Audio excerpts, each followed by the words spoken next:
Hello students. आज की इस वीडियो में मैं आपको बताऊंगा हरियाणा बोर्ड क्लास 9 नैतिक शिक्षा पाठ नंबर 4 की एक्सप्लेनेशन। पाठ का नाम है प्रेरक प्रसंग, यानी कि प्रेरणा देने वाली जो है कुछ कहानियां सी हमको मिलेंगी, छोटी छोटी सी 2 कहानियां इस चैप्टर के अंदर। टोटल छोटा सा चैप्टर है, जल्दी हो जाएगा हमारा। बहुत ही प्यारी सी कहानी आपको। चलो शुरू करते हैं। मैं हूं अजय और आप देख रहे हैं CCL क्लास। लेकिन वीडियो शुरू करने से पहले बता दूं, अगर आपको इस बुक के किसी भी चैप्टर के एक्सप्लेनेशन और क्वेश्चन आंसर इंपॉर्टेंट क्वेश्चन की वीडियो देखनी है, डिस्क्रिप्शन में प्लेलिस्ट का लिंक मिल जाएगा, वहां से देख लेना। और अगर आपको ये क्वेश्चन आंसर, ये बुक की PDF या फिर जो है आपको बाकी चीज़ें चैप्टर वगैरह लिखे हुए चाहिए, तो वेबसाइट बता देता हूँ cclchapter.com। इस वेबसाइट पर आपको ये सारी चीज़ें अवेलेबल हैं, तो इस वेबसाइट से आप देख सकते हो। ठीक है, अब शुरू करते हैं इस प्यारी सी कहानी को। पहली जो कहानी है वो है माँ से बढ़कर कोई नहीं, और दूसरी है कहानी हमारी शराब से मुक्ति। चलो दोनों कहानियां समझते हैं।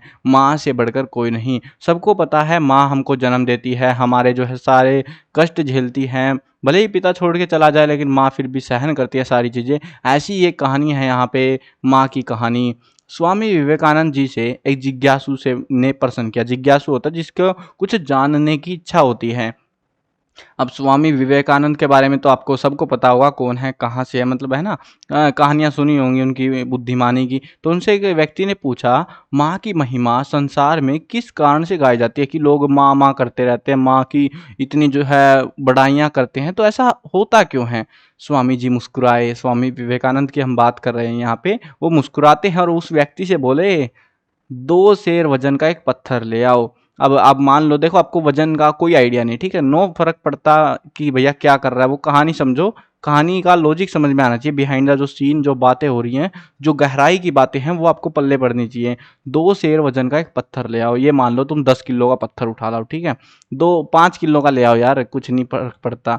लेकिन इसने कहा 2 सेर का। पहले सेर चलते थे, आजकल बंद हो गए हैं, ठीक है। जब वह व्यक्ति पत्थर ले आया तो स्वामी जी ने उससे कहा, इस पत्थर को किसी कपड़े में लपेट लो और अपने पेट पर बांध लो। जैसे माँ अपने बच्चे को पेट में रखती है ना, तो वैसे ही उसने भी बोल दिया, स्वामी जी ने, उस व्यक्ति को कि भैया पेट में बांध लो इसको, और 24 घंटे बाद मेरे पास आना, मैं तुम्हें तुम्हारे सवाल का जवाब दे दूंगा। अब देखो सवाल क्या था, सवाल समझ में आ गया तुमको। वो पूछ रहा था कि लोग माँ की बड़ाइयाँ क्यों कर रहे हैं, माँ की महिमा का वर्णन इतना क्यों करते हैं। अब स्वामी जी अब ऐसे बताएंगे, उसको ज्ञान पेलेंगे, तो भाई ऐसे पल्ले नहीं पड़ता, उसको समझ में नहीं आती वो बातें। तो स्वामी जी ने सीधा सीधा कह दिया, एक पत्थर ले आ और अपने पेट पे बांध ले, कल आना मेरे पास, कल जवाब दूंगा तेरे को, और इसको खोलना नहीं है, चीटिंग मत करना। स्वामी जी के आदेश के अनुसार उस व्यक्ति ने पत्थर को अपने पेट पर बांध लिया और वहां से चला गया। पत्थर बांधे हुए दिन भर वह अपना काम ऐसे ही जैसे करता है नॉर्मली वह करता रहा, किंतु हर क्षण उसे परेशानी और थकान महसूस हुई कि भाई बोझ पेट पे बांध के चलोगे तो दुखी तो होगे तुम।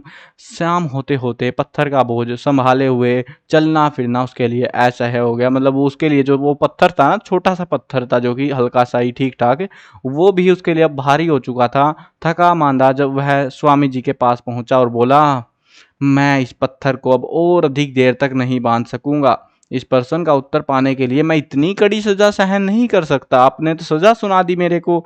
स्वामी जी मुस्कुराते हुए बोलते हैं, पेट पर इस पत्थर का बोझ तुमको कुछ घंटे भी उठाया नहीं गया तुमसे। माँ अपने पेट में जो है पलने वाले बच्चे को पूरे 9 महीने तक ढोती है और गृहस्थी का सारा काम भी करती है।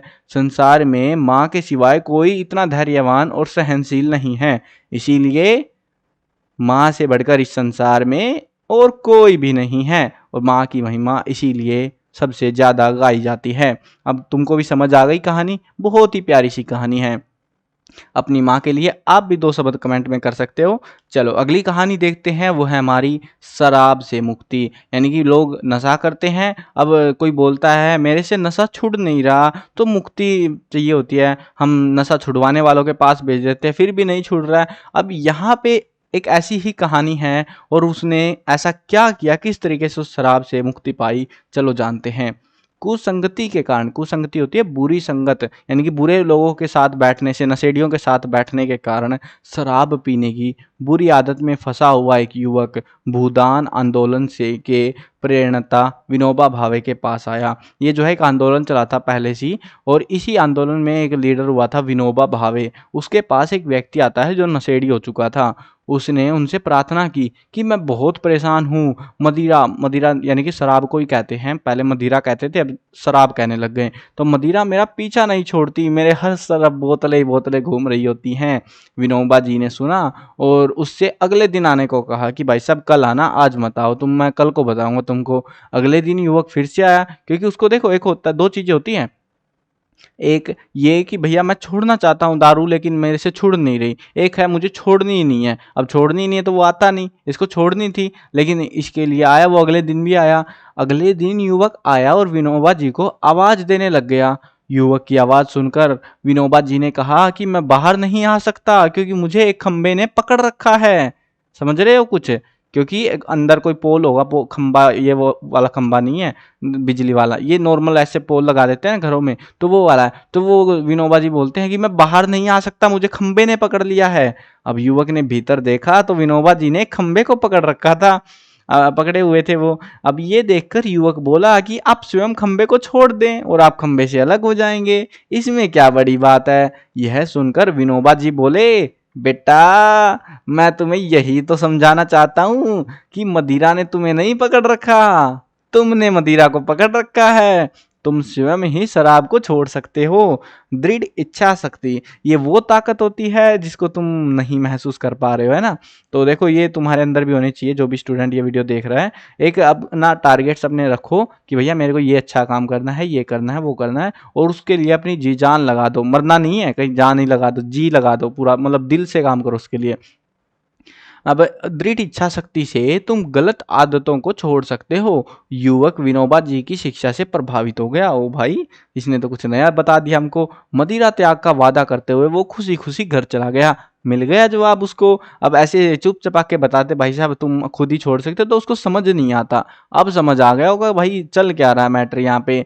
तो ये थी हमारी दो प्यारी सी कहानियां इस चैप्टर से, छोटा सा चैप्टर था। आई होप आपको भी मजा आया होगा इन कहानियों को सुनकर, और कुछ नया जानने को मिला होगा, कुछ नया सीखने को मिला होगा थोड़ा बहुत तो आपको। चलो मिलते हैं नई वीडियो में। और अगर क्वेश्चन आंसर देखने हैं इस चैप्टर के या बाकी किसी चैप्टर्स के आपको या एक्सप्लेनेशन देखनी है तो डिस्क्रिप्शन में प्लेलिस्ट का लिंक है, वहां से देख लेना। मिलते हैं नई वीडियो में। Bye bye.